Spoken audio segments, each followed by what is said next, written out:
Movie की story start होती है साल 1987 से, जहां इवान और इसकी वाइफ कैथरीन अपनी छोटी बेटी जोया के साथ एक लग्जरी बंगलो में रहते हैं।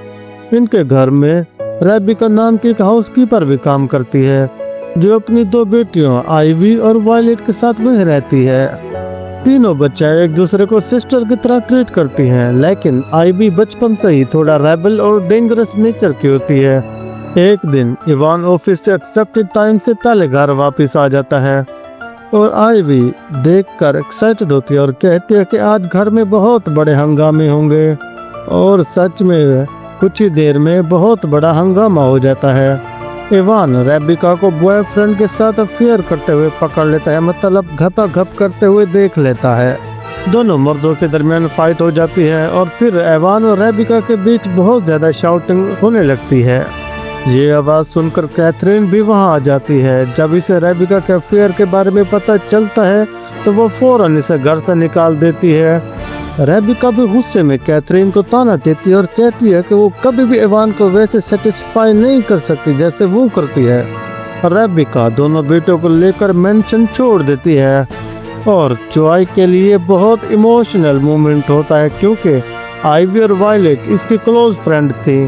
तो स्टोरी सीधा 10 साल बाद जंप करती है।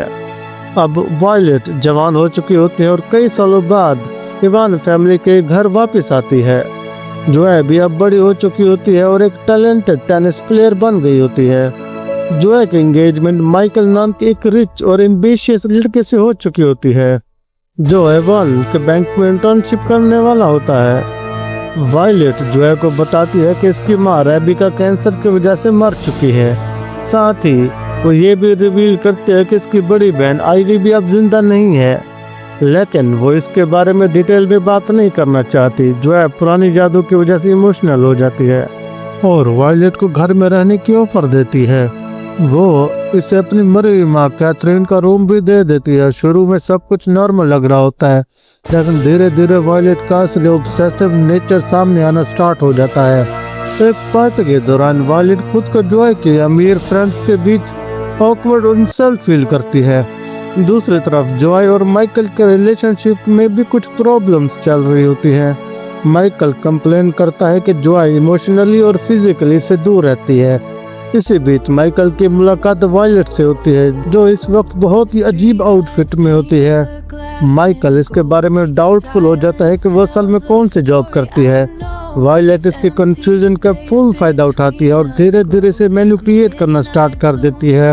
अब वायलेट का ऑब्सेशन सिर्फ एक चीज होती है, जॉय को सबसे अलग कर देना, ताकि वो सिर्फ इसके होकर रह जाए। सबसे पहले वायलेट जॉय के टेनिस पार्टनर जिमी को टारगेट करती है।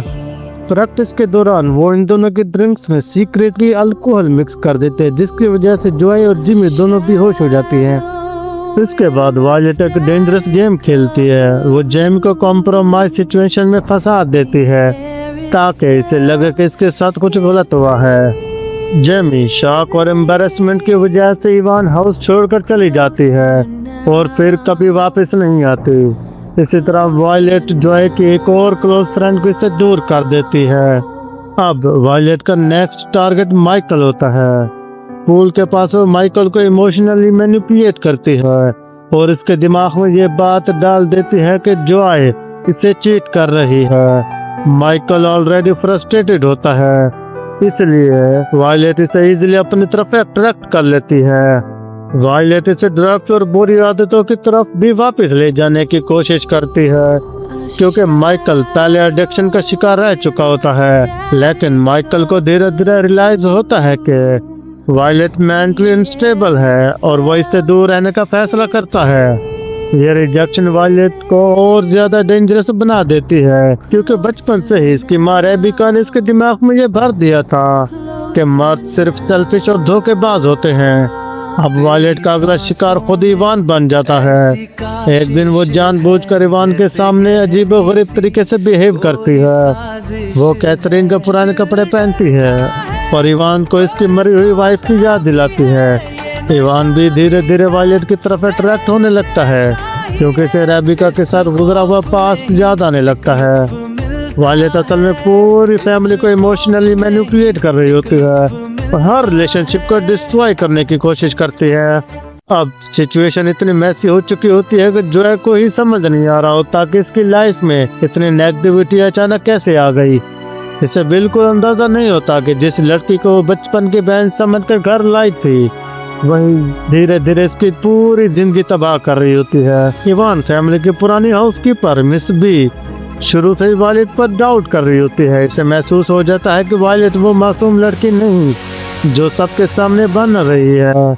मिस बी धीरे धीरे वालिद की हर हरकत नोटिस करने लगती है, इसकी रियलिटी समझ जाती है। इसी वजह से वालिद भी इसे अपना दुश्मन समझ लेती है। अब वालिद के बारे में बहुत कुछ जान चुका होता है। वो इसे बताता है कि इसकी बैंक की इंटर्नशिप ड्रग्स की वजह से चली गई और अब इसे वालिद की सच्चाई भी पता है।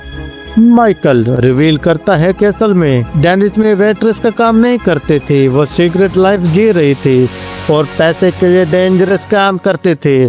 साथ ही माइकल को वालिद की फैमिली हिस्ट्री और आइवी की मिस्टीरियस डेथ के बारे में भी पता चल चुका होता है। माइकल वालिद को वार्निंग देता है कि अगर वो इवान फैमिली का घर छोड़कर नहीं गई, वो जॉय को सब कुछ सच बता देगी। लेकिन वालिद मेंटली अनस्टेबल थी और वो किसी भी कीमत पर जॉय को खोना नहीं चाहते थे। इसलिए जब माइकल इवान मैंशन में आता है तो वालिद इस पर हमला कर देती है। वो ड्रग्स का ओवरडोज देकर माइकल को मार देती है और इसकी डेथ को एक्सीडेंट जैसा दिखाने की कोशिश करती है। इसी दिन जॉय भी एक फील्ड टेनिस मैच के बाद इमोशनल हालत में घर वापस आती है। वो ऑलरेडी अपनी लाइफ की प्रॉब्लम्स की वजह से बहुत ज़्यादा परेशान होती है। घर आने के बाद इसे माइकल की डेथ का पता चलता है और फिर वो अपने फादर इवान को वालिद के साथ डिस्टर्बिंग हालत में देख लेती है। यह सब देखकर जॉय पूरी तरह टूट जाती है और शॉक में घर से भाग जाती है। इवान को भी फाइनली रियलाइज हो जाता है कि वालिद डेंजरस है।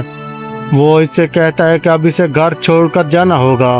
वालिद के दिमाग में रिजेक्ट होने का बहुत बड़ा ट्रॉमा होता है। इसे लगता है कि इवान भी इसकी माँ रेबिका की तरह इसे रिजेक्ट कर रहा है। इसी गुस्से और ऑब्सेशन में वो इवान को मारने का प्लान बना लेती है। वालिद चुपके से इवान के हार्ट मेडिसिन छुपा देती है और फिर गैराज में कार का इंजन चालू छोड़ देती है ताकि कार्बन मोनोऑक्साइड की वजह से इवान की डेथ हो जाए। और वाकई कुछ ही देर में इवान मर जाता है। अब वालिद पूरी इवान फैमिली को ऑलमोस्ट डिस्ट्रॉय कर चुकी होती है। रात को जो है फिर से घर वापस आती है और इसे पता चलता है कि मिस बी भी मर चुकी है। अब मेंशन में सिर्फ जॉय और वालिद बच्चे होते हैं। वालिद अब पूरी तरह मैडनेस में चली जाती है। वह जॉय को बचपन की तरह ड्रेस अप करती है और इसे टी पार्टी खेलने पर मजबूर करती है, बिल्कुल वैसे जैसे वो बचपन में खेला करती थी। लेकिन असल में वालिद का प्लान बहुत ही हॉरिफाइंग होता है। वो चाहती थी कि दोनों पॉइजन पीकर एक साथ सुसाइड कर लें ताकि हमेशा के लिए साथ रह सकें। जॉय फाइनली समझ जाती है कि वालिद मेंटली अनस्टेबल और कम्प्लीटली डेंजरस बन चुकी है। पॉइजन वालिद के चेहरे पर फेंक देती है और दोनों के दरमियान वायलेंट फाइट स्टार्ट हो जाती है। वालिद कैंची उठाकर जॉय को मारने की कोशिश करती है, लेकिन जॉय मुश्किल से खुद को बचाती है। फाइट करते करते दोनों सीढ़ियों के पास पहुंच जाते हैं। जॉय मदद के लिए चीखने लगती है जब वालिद फिर से इस पर अटैक करने की कोशिश करती है। इसी स्ट्रगल में वालिद का बैलेंस बिगड़ने लगता है। वो सीढ़ियों से गिरने वाली होती है। जॉय इसके नेकलेस को पकड़कर इसे बचाने की कोशिश करती है और इसे कहती है कि अपना हाथ आगे बढ़ाओ ताकि वो इसे ऊपर खींच सके। लेकिन यहाँ मूवी का सबसे इमोशनल और डार्क मोमेंट आता है। वालिद खुद को बचाने की कोशिश नहीं करती, बल्कि वो अपने हाथ हवा में फैला देती है जैसे वो जानबूझकर गिरना चाहती हो। नेकलेस टूट जाता है। वालिद सिरों से गिर जाती है। नीचे गिरते ही इसकी गर्दन टूट जाती है और वहीं इसकी डेथ हो जाती है। अब जॉय ने अपनी फादर, फियोंसे, फैमिली फ्रेंड, बचपन सिस्टर सबको खो दिया था। वो चुपचाप मेंशन से बाहर निकलती है और अंधेरी रात में अकेले रोड पर चलने लगती है। मूवी यहीं एंड हो जाती है।